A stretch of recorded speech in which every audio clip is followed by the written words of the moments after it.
Hey everybody, welcome back to another Rufus sketch session. Today we're doing day 9 of our Inktober challenge. This time borrowing another one from X-Men-tober. We're drawing Psylocke, a very iconic character, beloved by many. So just kind of getting started with it all. I kind of, as you can tell here, been starting just with a basic pencil sketch. I like to solidify the pose and the movement, the energy, right from the get-go. I just want to make sure that things are looking pretty sweet. Now, I did speed this up double time. It took about, well, a little over 30 minutes to draw the whole drawing. I kind of just got carried away and let it evolve, as you'll tell as the video progresses. So I just want this to be kind of just like a slow jam, if you will. You know, if you're into watching drawing, awesome. If you want to learn about some of my process, great. But it's really meant to be something you could even just play and watch as you're working, or just, you know, just to enjoy. So hopefully you just enjoy the ride as we go along drawing Psylocke in action. So, as you could tell, I added a different feature that normally isn't portrayed in comics, to my knowledge. She's able to project these energy blades from her hands, which already are pretty sick. I mean, it's basically like psionic lightsabers that you can emit. You know, she's got this telekinetic ability that can manifest itself through these blades, and she uses them to like stun or incapacitate her opponents. And I would imagine like energy blades kind of fend off something that would be of a threat. You know, something like a perhaps Dark Lord of the Force, the Sith Lord we all fear and love, Darth Maul. Yes, we're doing Psylocke versus Darth Maul. I'm sorry, just couldn't resist. I mean, she's got the whole double blade thing going on with her hands, and he has a double lightsaber. It just makes sense to me. But the thing that I added that's a little different is the energy blast coming from her foot. Now, I can only imagine that if she's able to emit these lightsabers from her hands, she should be able to also extend them from another appendage, like her foot. And I could totally see her doing some really awesome high kick with that blade, just wha-bam, to knock out a really key opponent. Someone like Darth Maul, who, you know, like her, is very much like an assassin.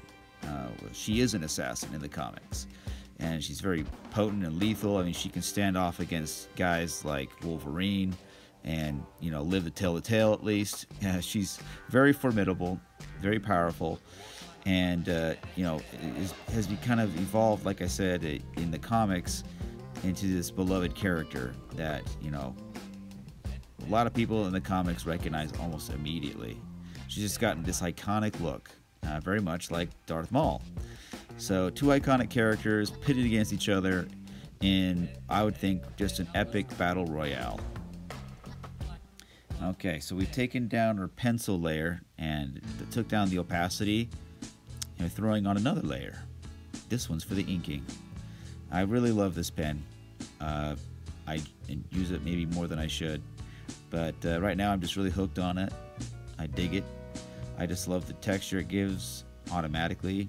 You know, it has this rough, you know, rustic, but smooth transition. I don't know. It's just a really awesome brush, and I use it a lot for my comics just because I just love the overall end result. But there's many different ways that you can go about this. There's so many different brushes out there. I'm using one that just comes easy to me. It just speaks to me, my style. But once again, this could be rendered in any specific kind of, you know, pen.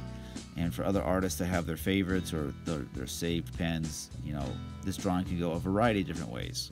But as you can tell, I'm struggling with this foot. Feet and hands are a continual struggle for a lot of artists, including myself, just because they're such unique shapes and they carry a certain look. Now, there's ways to cheat this, and I've kind of just did a quick little cheat for the meantime to move on. It's not like I won't address it, because I'm pretty sure I'm going to have to readdress that foot. So, alrighty, now we're adding on her costume. This is one of her iconic looks here. It's got the, the sash on the middle with these straps on her, arms and legs. And it just looks super cool. I mean, she's just got this really awesome look that honestly hasn't changed a whole lot over the years, because if it ain't broke, why fix it, right? It's kind of like Wolverine's look. I mean, people will always try to re-envision it in the movies and stuff, but it almost always comes back to that original yellow spandex iconic look that you just can't get over it. It's Wolverine. And this is the same with Psylocke. She has this dark, blue and purpley vibe going on, ultraviolet, and it just looks cool. I'm sorry, I don't know how else to explain it, but yeah. So as we're going in, I'm adding more of these details and starting in on Darth Maul's his inking. I'm not really going to follow the exact canon of the look. I wanted to convey Darth Maul without us having to worry too much about every single body mark on his face and stuff, as you'll see. Oh yeah, he's missing a tooth because he just got high kicked in the face with a lightsaber foot. I mean, I probably would lose all my teeth, but hey, he at least loses one. I wanted to convey that sense of pain, that he's caught by surprise, which, for a Dark Lord, that's not easy to do. He's got foresight. But not only is he caught by surprise, it really hurts. And as it should. I mean, why would you go against Psylocke? She's super cool, she's an assassin, and she got lightsaber limbs that could totally smash your face. So just don't mess with Psylocke, okay? Yep, going in with the lightsaber. The double lightsaber. I was debating whether I should just do the one blade because I didn't want to cover up too much of her face. But I'm like, let's just go for it. Sometimes you make these executive decisions as an artist, like, it's for the good of the piece. And yeah, I did love the flow of her hair. Some people might disagree with that choice, but I made an executive decision. Sometimes it's just what you gotta do. So Darth Maul, he's got those leathery gloves, and I'm adding in a different type of line technique to convey that this is like glossy leather. A lot of that's just by pressing down on the pen a little bit more and following the creases and curves of what would be a moldable, malleable, folded surface like leather gloves. There's so many different ways to convey texture with line. You'll see some of that in this drawing, but the important thing to understand is that you want to convey and communicate what it is you want to communicate. I know that sounds redundant, but it's a design trick I learned in college, that you want to make sure that the lines you're putting down are really saying what it is you mean to say. So if you're trying to say, oh, this is a leathery surface or a woven surface, the line work is reflecting that in a way that it conveys that to the reader, because our eyes are naturally going to follow what it understands to be a certain texture and surface. And as much as people might try to debate it, there are just certain things that an artist knows that can't really be denied by the natural eye. So we use that to our advantage to convey, with very few strokes, these types of textures. Alrighty, so as I may have warned before, I'm now just going right at it with Darth Maul. And I'm doing this from memory, okay? I don't have a photo reference with me. Once again, when you're dealing with iconic characters, there's certain iconographies you can just use. And That's what I'm doing here. I know he has horns. I know he's got some gnarly, you know, face markings, but I'm not going to be too dependent on that because I want the main focus to be on our main character, Psylocke. She's going to get more of the attention. Attention to detail. Sweet. Energy blades. Yep. Okay. Yep. Redoing this one again until it just feels right. And that's kind of what you do in art.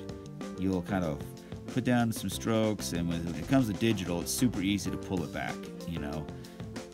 Try not to get into that habit where you're just pulling back all the time. But, you know, it is handy to be able to, you know, throw it down a line, pull it back, throw it down a line, pull it back until you just get something that feels, okay, this works. At some point, you just got to make a decision and go, well, it is what it is, move on. But generally, I can feel it. You know, I'm like, okay, that feels good. You know, some of the lines you might see here don't necessarily have a technical finesse. You know, I just kind of throw it down and go with what feels right because I enjoy that organic quality of certain drawings that show more about the idea of a drawing or the form rather than the form as it exactly would look in a photo or a film reel. You know, this is straight from imagination. You know, I'm not using photo references or anything. And when you do that, you want to do something that speaks to you. You know, and I know that may not necessarily make a lot of sense to those who may not be artists. Maybe it does, but you know, you kind of, it's more intuitive rather than technical when it comes to art. It's a feeling. You know, you're expressing something. Even when you're drawing something as technical as the natural form of a body or a pose, you know, there are certain fundamentals that you want to respect and use to your advantage, just like a tool set. But, you know, just because it's a hammer doesn't mean you have to use it like a normal hammer. You can totally rework that thing, you know, maybe flip it upside down and smack it with the handle. It's kind of just what you do with art. You're taking different techniques, different styles, and just figuring out how it would work. And you try different things. Some things work, other things don't. But you're pushing that boundary, and you're finding out, oh, this is what really works for me. Here we go with some cross-hatching. I can get really overboard with this, so bear with me as I get through it. But I'm trying to convey different textures. You know, there's the rough skin of Darth Maul. You know, there's going to be a little bit of reflective quality to it as well because it's getting hit in the face with a lightsaber foot. So there's going to be light hitting his face, not just straight pain. And I wanted to be able to show that with the line on his throat, a little bit on his face, and, you know, some darker shadows towards the back. You know, once again, little tricks you can do as an artist to quickly convey, oh, he's getting smacked in the face with a lightsaber foot. Yep, I kind of moved on from the face there, back to the fabric, conveying the flow and movement of the fabric. It's woven, it's rough, it's coarse, you know, and not everything is glossy and glitzy. You know, and you can just really have fun with the cross-hatching. I'm just not gonna lie, it's super fun. Okay, it's coming together. You know, as things start to take shape, you start looking at the piece as a whole, and you know, you'll see sometimes me kind of zooming out to take a look. Oh, it's looking pretty good. Going back in, going, okay, let's add a little detail here. In this case, I was like, let's redo this tooth. All right, I'm like, tooth doesn't really go there. I like it over here still, but that's a better looking tooth. Bam! Ugh! It hurts so bad. At this point, I sign my work. And you would think I'm all done, right? I mean, I'm looking at it. It's looking pretty sweet. I'm saving my work. Yeah, you know. And I'm like, okay, this should be good. But there's something that it just doesn't quite sit right with me. There's some negative space in the upper left-hand corner. And there's Psylocke's outfit that needs a little bit more detailing, you know. because it's glossy. But yeah, I forgot to add more shadow. I don't know why. Whatever. I gotta fix that. So fixing it now. And still not quite liking it. Adding some more definition. You know, some definition lines, little, you know, squigs there that just really quick. Do you like that sound effect? Yeah, that's totally an art term. So the negative space up in the upper left-hand corner, that was really bothering me. You know, like, we're in the middle of an awesome scene, and of course, in comics, there's that iconic, very impossible to duplicate in real life trope, where you have someone in the middle of an action that takes maybe a fraction of a second, and they're giving you a whole speech while they're kicking you in the face. You know, I'm sorry, I have to just add a speech bubble. That's what I'm gonna do. And so I'm thinking, okay, well, what am I gonna have her say that's gonna be, you know, once again, maybe a little cheesy, because maybe it's a, you know, it's a play on words. So I'm thinking about that. I'm adding some automatopoeia. Love that word. Automatopoeia, which is basically sound effect sounds. Yes, in written form. So it's an energy kick, okay? It's not like a quick whoop or a thud. It's a fazak. Fazak. Bam. You know, I think that would sound like it hurts more, because getting hit with a laser kick is gotta be a whole new experience to the martial art fighting. You know, Darth Maul is not having a good day. All right. So to just add salt to the wound, I'm going to have her now say something as she's roundhouse kicking him in the face, which really just takes a fraction of a second, but in the comics, it doesn't matter. You can freeze frame this, and she can have a whole big dialogue box. Yep. And I'm thinking, okay, I know what I'm going to say. She's like, I'll take your twin laser blades and raise you a hey-ya or a hey-ya.